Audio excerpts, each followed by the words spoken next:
가 마르지 않은 같은 그런 풍성한 은혜가 가득하시길 주님의 이름으로 축원합니다. 예수 안에서 우리는 어느 때든지 열매를 맺으며 살아가는 삶들입니다. 무슨 열매를 맺든지. 근데 우리가 분명히 기억해야 될 부분들이 있습니다. 이 열매를 어디서 어떻게 맺을 수 있느냐 하는 것이지요. 이것은 예수 안에서 맺는 것. 우리가 예수 밖에서는 아무것도 생각할 수가 없습니다. 바울은 옥에 갇혀 있는 상태입니다. 언제 죽을지 모르는 상황입니다. 그런데 기뻐합니다. 그 이유가 바울은 예수 안에 머물러 있었기 때문입니다. 우리 조지 바너 교수에 의하면 현대인이 바라는 것을 네 가지로, 현대인들이 기대하며 살아가는 것을 네 가지로 이렇게 생각을 해 보았습니다. 그 첫째는 사람들에게 사랑을 받는 것, 인정받는 것이라고 합니다. 둘째는 사람들에게 영향을 끼치는 것이고, 셋째는 안전을 갈망하는 것이고, 넷째는 평안하고 즐거운 삶을 추구하는 것이라고 합니다. 이 얘기를 들어보면 사람들은 모두 편안하게 행복한 삶을 이렇게 기대하고 있다라고 생각할 수 있습니다. 이것을 보면서 문득 그렇다면 과연 바울은 행복한 삶을 살고 있는가, 이런 부분에 대해서 생각을 해보게 되었습니다. 그래서 우리 조지 바너 교수의 그 현대인이 바라는 이 네 가지 그 바울의 삶의 네 가지를 바울의 삶과 비교를 해봅니다. 바울은 많은 동역자들의 사랑을 받았습니다. 그리고 많은 그리스도인들이 바울을 따르고 있는 것을 보았을 때 분명히 사람들에게 또한 인정을 받는 삶이기도 했습니다. 그리고 사람들에게 많은 영향을 끼쳤습니다. 그러니까 첫 번째, 두 번째 조건은 이 바울에게 해당이 되는 삶입니다. 그런데 이 안전한가, 편안한가 생각해 보니까 결코 그렇지 않은 삶이었습니다. 바울은 수없이 돌에 맞아 죽을 뻔하였고 또 여러 번 갇혔으며 사람들을 피해서 도망다니기도 했었습니다. 안전하거나 편안한 삶과는 좀 거리가 먼 삶이었습니다. 그런데 바울은 행복합니다. 오히려 모든 그리스도인들에게 기뻐하라고 권면하고 있습니다. 다른 사람의 도움이 있든 없든 간에 어떤 경우라도 그리스도 안에서 자족한다고 말하고 있습니다. 그러니까 이 진정한 만족을 누리며 기뻐한다고 말하고 있습니다. 그러니까 바울의 삶은 정말 행복한 삶이 아니겠습니까? 여러분은 오늘 어떤 마음으로 하루를 시작하셨습니까? 물론 교회에 온다는 기쁨과 즐거움, 사랑하는 우리 지체들을 만난다는 그런 기대감, 예배드리러 가고 주님을 만나며 교우들과 교제한다는 그 기쁨이 가장 크지 않았겠습니까? 뭐 그렇지 못한 분들이 계시는 것 같지만 이 하루를 기대하는 마음, 희망을 가지고 시작한다는 것만큼 좋은 일이 없는 것 같아요. 이런 분들은 정말 부럽습니다. 세계적으로 경제가 어려운 상황에 놓여 있습니다. 그래서인지 서로 자기 나라 경제를 살리고자 애를 쓰고 있습니다. 동맹의식은 사라지고 경쟁과 자국의 이익을 위해서 움직이는 시대가 되어가는 것 같아서 좀 마음이 안 좋기도 합니다. 아마도 제가 미국에 살고 있기 때문에 이런 마음, 이런 생각이 드는 것인 것 같습니다. 어찌되었든 인플레이션이 심해지며 점점 더 살기 힘들어지고 있습니다. 돈 가치가 떨어지고 있습니다. 장보기가 겁이 나서 아예 그로서리 근처에는 가지도 않겠다 이렇게 다짐하고 있기도 합니다. 그런데 어떡합니까? 어쩔 수 없이 먹고는 살아야 하니까 근심이 쌓일 수밖에 없습니다. 지금 제가 이렇게 말씀드리는 것이 너무 부정적일까요? 부정적이라고 생각하면 그렇지 않다고 이런 마음이 들지 않는 분들은 좀 다행스럽죠. 좀 이렇게 좋은 일입니다. 경제뿐만 아니라 러시아와 우크라이나의 전쟁은 끝이 날 기미를 보이지 않고 환경의 문제는 점점 더 심각해져 가지 않습니까? 이제나 저제나 끝나려나 하고 기대했던 코로나는 아무런 진척이 없습니다. 오히려 새로운 변이들이 발견되고 이제는 뭐 거의 포기하면서 걸리면 걸리리라 이러면서 살아가게 됩니다. 이런저런 이유들로 인해서 우리들의 삶이 점점 어려워지는 것은 사실입니다. 도무지 기쁜 일이 있을 수가 없습니다. 이러한 때에 우리의 마음을 어떻게 회복시키고 어떻게 안정시킬 수 있을까? 우리가 어떻게 그리스도인으로 기뻐하는 삶을 살아갈 수 있을까? 그리스도의 말씀대로 우리의 삶이 회복할 수 있을까? 이런 것들을 생각해 보는 거예요. 어떻게 할 수 있겠습니까? 그러면 그렇게 살아가는 삶을 봐야죠. 바울과 같은 사람 아니겠습니까?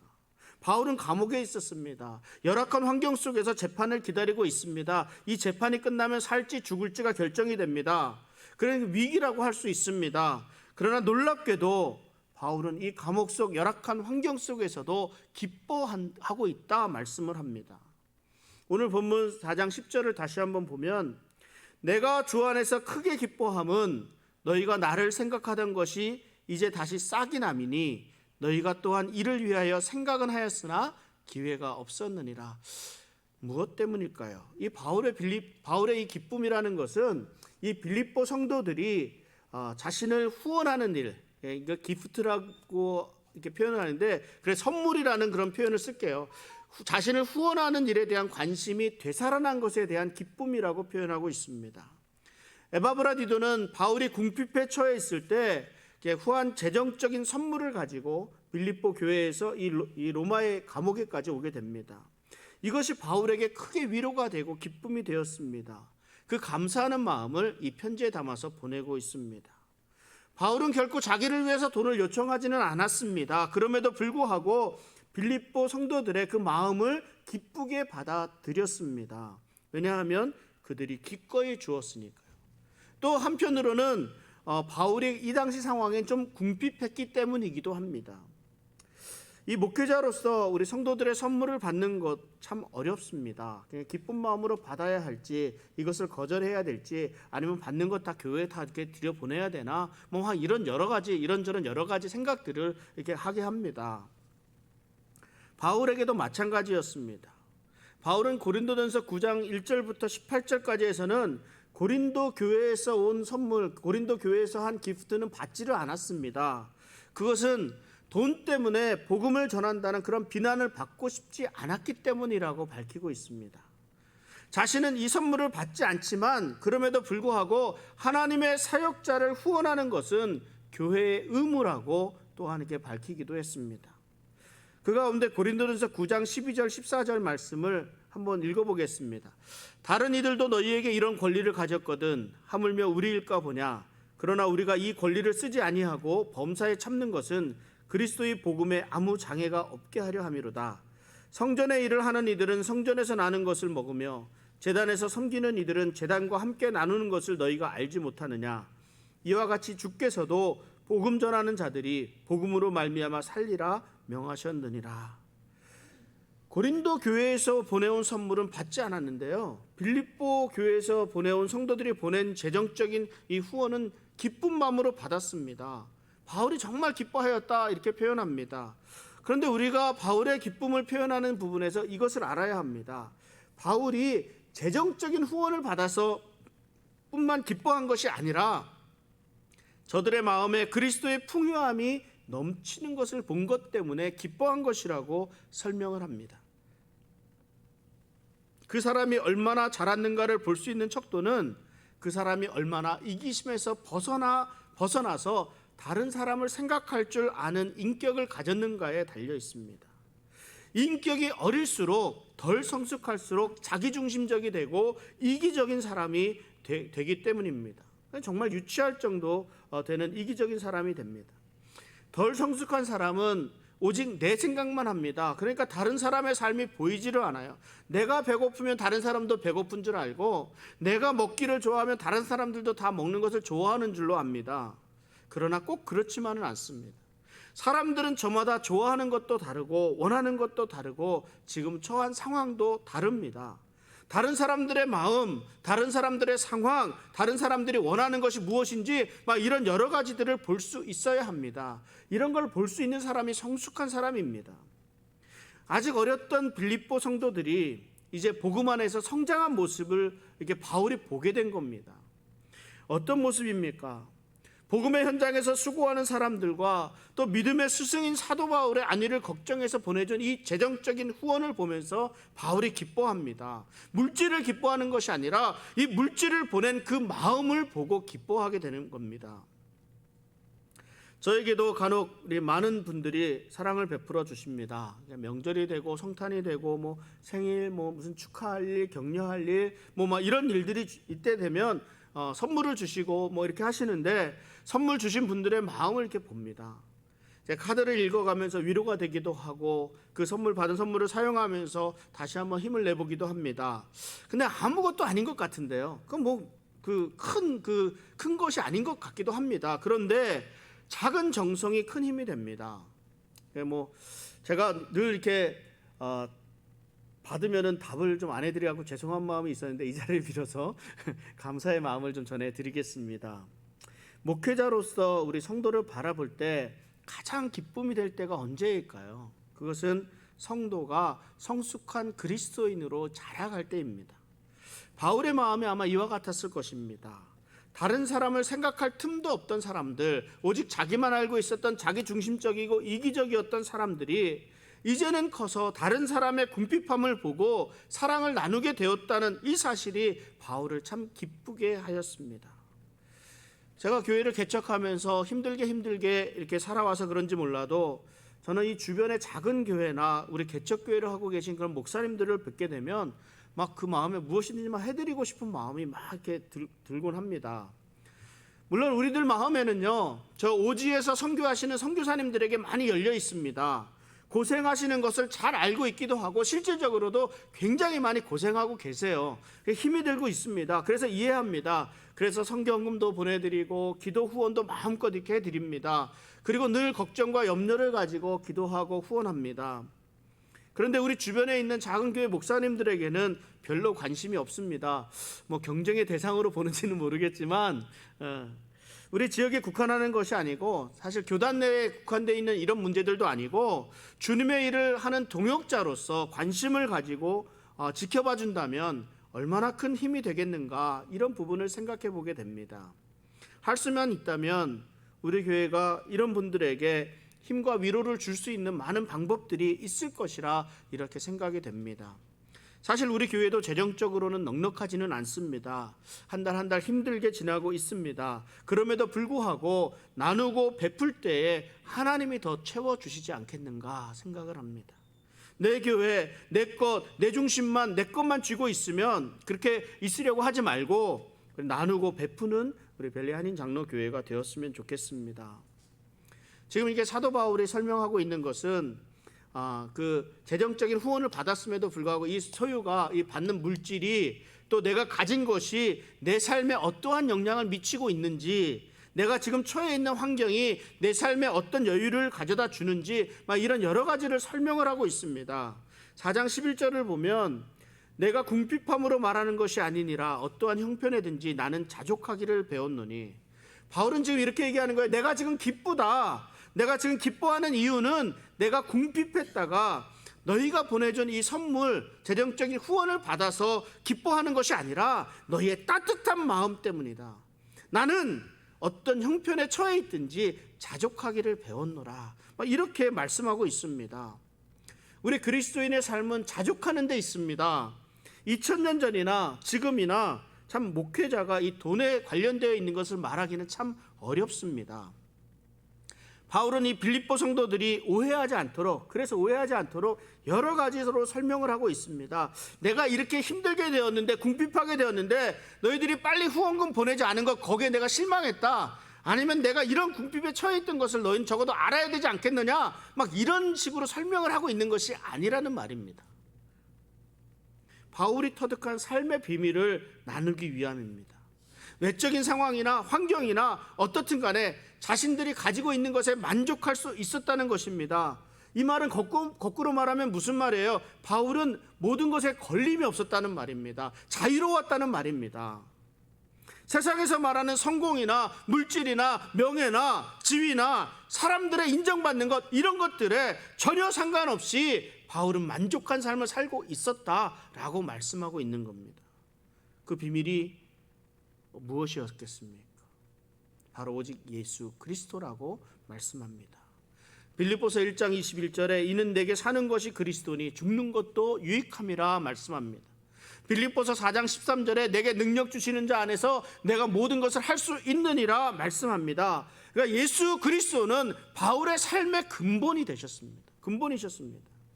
예수 안에서 자족할 수 있었습니다. 예수 안에서 만족한 삶을 살 수 있었습니다. 그런데 여러분, 이 자족이라는 말이요, 자족이라는 말은 우리가 그냥 쉽게 할 수 있는 그런 반응이 아닙니다. 가지면 가질수록 더 갖고 싶은 것이 사람의 마음입니다. 편하면 편할수록 더 편해지고 싶은 것이 사람의 마음입니다. 서 있으면 앉고 싶고 앉아 있으면 눕고 싶은 것이 사람의 마음입니다.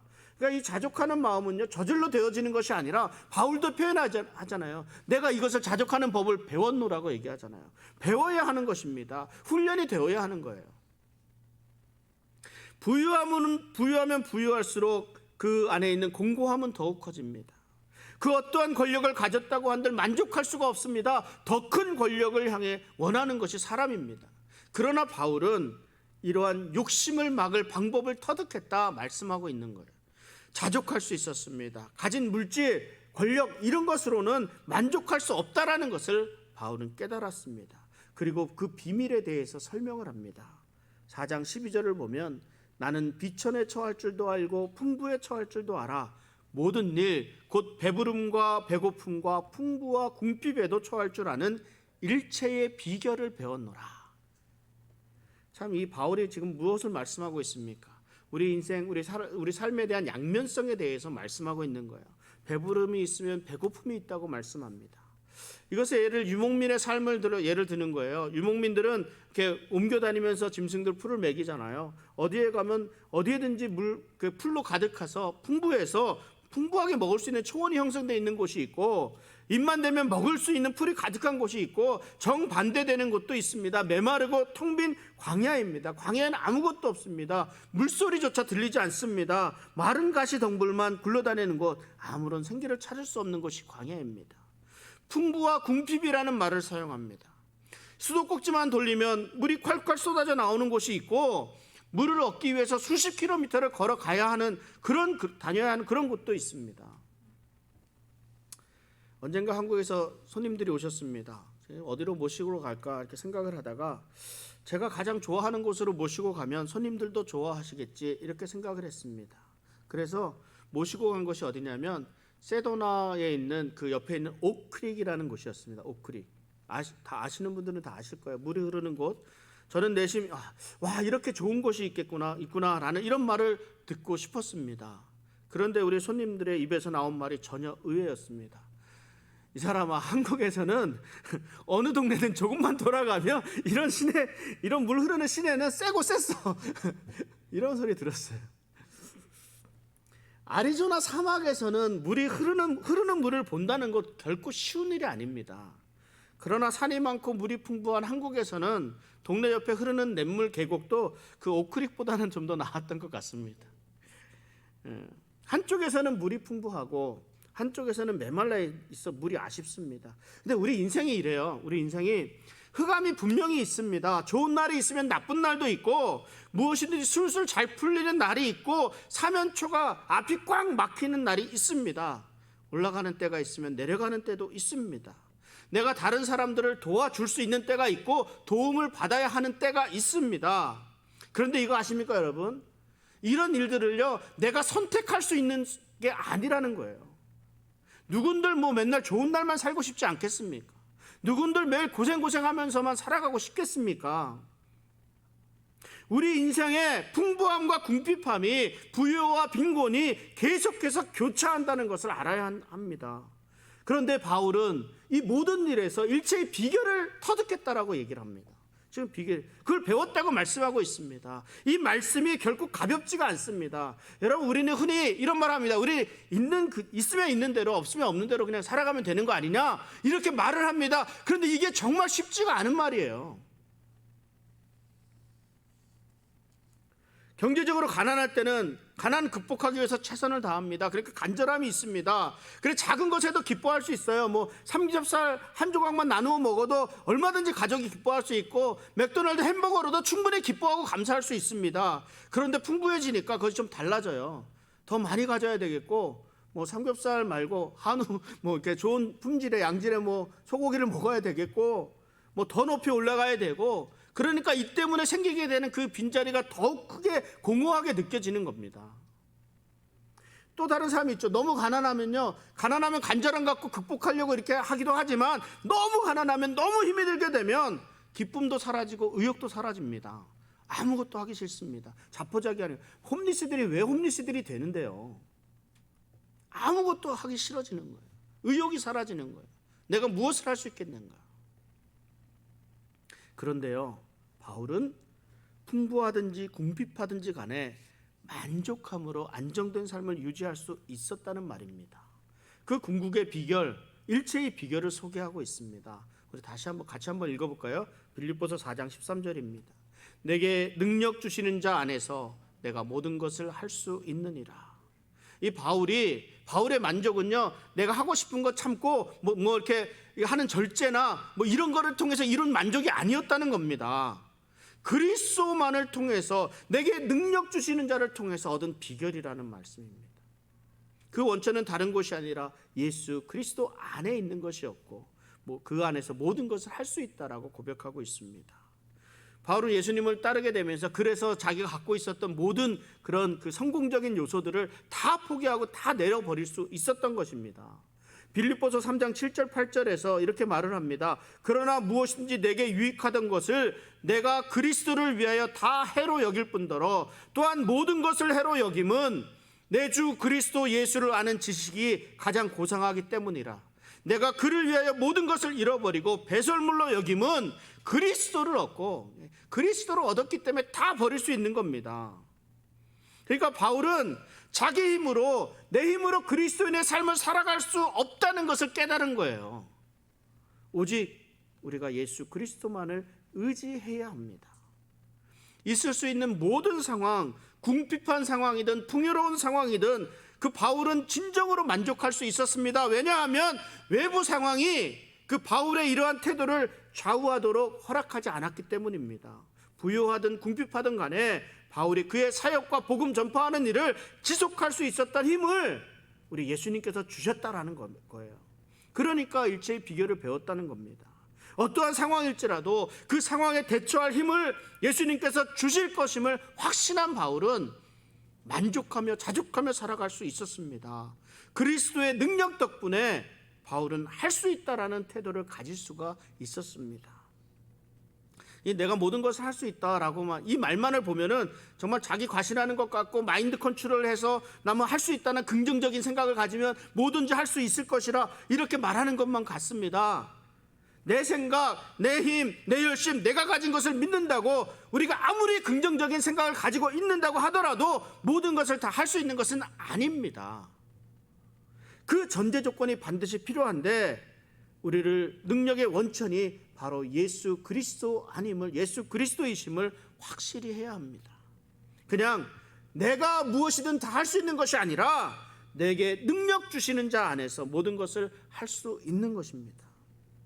하나님께서는 우리가 이 세상에서 하나님의 일을 많이 이루어 가기를 원하십니다. 그러나 이 일은 반드시 예수 그리스도를 통해서 이루어진다는 것, 이걸 알아야 합니다. 내 힘과 내 능력 의지하지 말고 오로지 예수 그리스도의 능력을 의지할 수 있는 우리 성도님들 되시기를 바랍니다. 우리도 바울처럼 자족할 수 있는 믿음을 가질 수 있습니다. 우리도 모든 그리스도인이 바울처럼 이 삶의 비결을 터득해야 합니다. 예수 그리스도와 연합함으로 우리가 받는 그 능력은 하나님의 뜻을 행하기에 충분하고, 또 하나님의 뜻을 행하고자 우리가 결심하고 헌신하고 수고하게 될 때에는요, 반드시 많은 그런 방해와 핍박과 어려움들이 오는데 그 모든 도전을 다 감당하기에 충분한 만한 능력이, 그 능력, 주님께서 주시는 그 능력이라는 겁니다. 그런데 하나님께서 우리에게 초인적인 힘을 주시는 것은 아니에요. 하나님께서 우리가 그냥 무조건 순종한다고 해서 뭐 돈도 막 넘치도록 주고 뭐 시간도 많이 주고 건강하게 주고 막 이런 것은 아닙니다. 그러므로 우리가 믿음을 위해서 싸우면서 언제 곤란과 압박과 여러 가지 시련에 부딪히게 된다는 겁니다.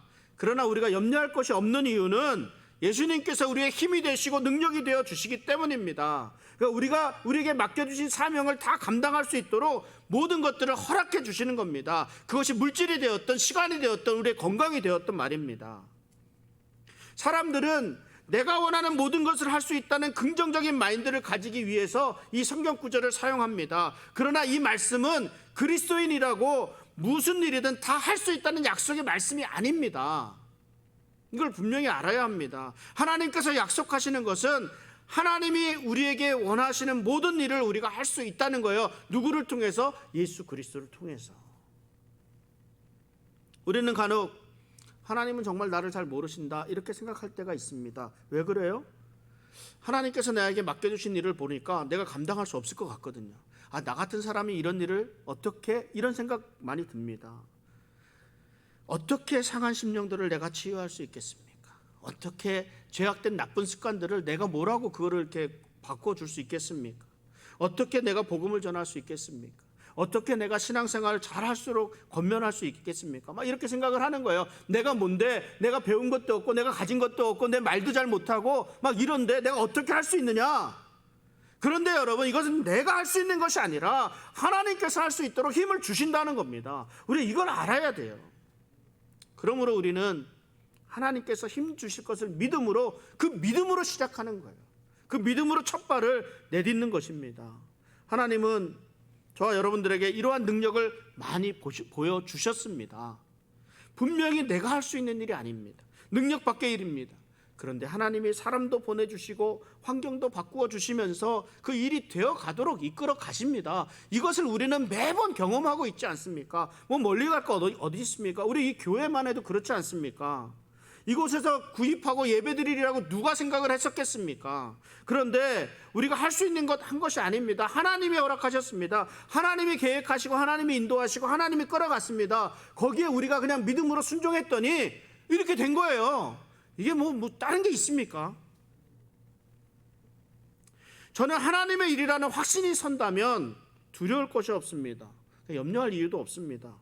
그냥 시작하기만 하면 돼요. 첫 발 내딛기만 하면 됩니다. 그 다음부터는 하나님이 열어가십니다. 하나님이 열어주시는 길에 그대로 순종하며 따라가기만 하면 여러분, 저도 그렇고 여러분들도 그렇고 하나님의 일을 이루는 데 쓰임받은 충성된 종이 되는 거예요. 뭐 내가 능력이 있어서 이걸 하는 그런 게 아니라, 놀랍지 않습니까? 이게 감사한 일 아닙니까? 하나님의 은혜입니다. 하나님의 은혜. 제 말씀을 정리합니다. 자족할 수 있는 일체의 비결은 우리 예수 그리스도만 의지하는 것입니다.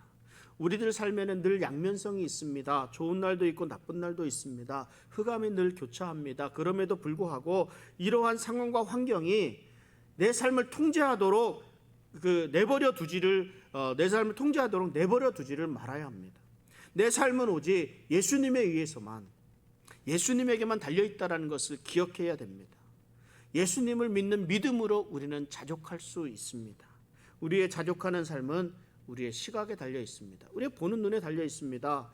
고린도후서 4장 18절에서 사도 바울은 이렇게 말씀합니다. 우리가 주목하는 것은 보이는 것이 아니요 보이지 않는 것이니 보이는 것은 잠깐이요 보이지 않는 것은 영원함이라. 제대로 볼 수 있어야 합니다. 제대로 볼 수 있어야 진정한 만족을 누리며 자족함을 누리며 그리스도인의 삶을 살아갈 수가 있습니다.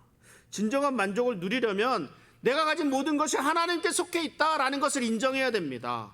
내가 가진 모든 것은 하나님의 선물이다, 이것을 기억해야 됩니다. 그리고 가진 것에 감사할 수 있어야 합니다. 내가 가진 것 외에 다른 사람이 가진 것에 욕심을 내어서도 안 됩니다. 내가 가진 것을 잘 사용할 수 있도록 하나님께 지혜를 구해야 합니다. 또 내가 갖지 못한 것, 이런 것들 다 갖게 해달라고 그런 욕심을 내는 것을 이제 하지 않도록 해달라고, 또 내 마음을 다스려 달라고 기도해야 합니다. 제일 중요한 것은 뭐예요? 그럼에도 불구하고 내가 필요한 것은 다 채우시는 하나님이심을 믿는 믿음입니다. 하나님은 우리의 필요는 채워주세요. 내게 꼭 필요한 거는 하나님께서 반드시 채워주십니다. 욕심을 내지 말아야 할 것입니다.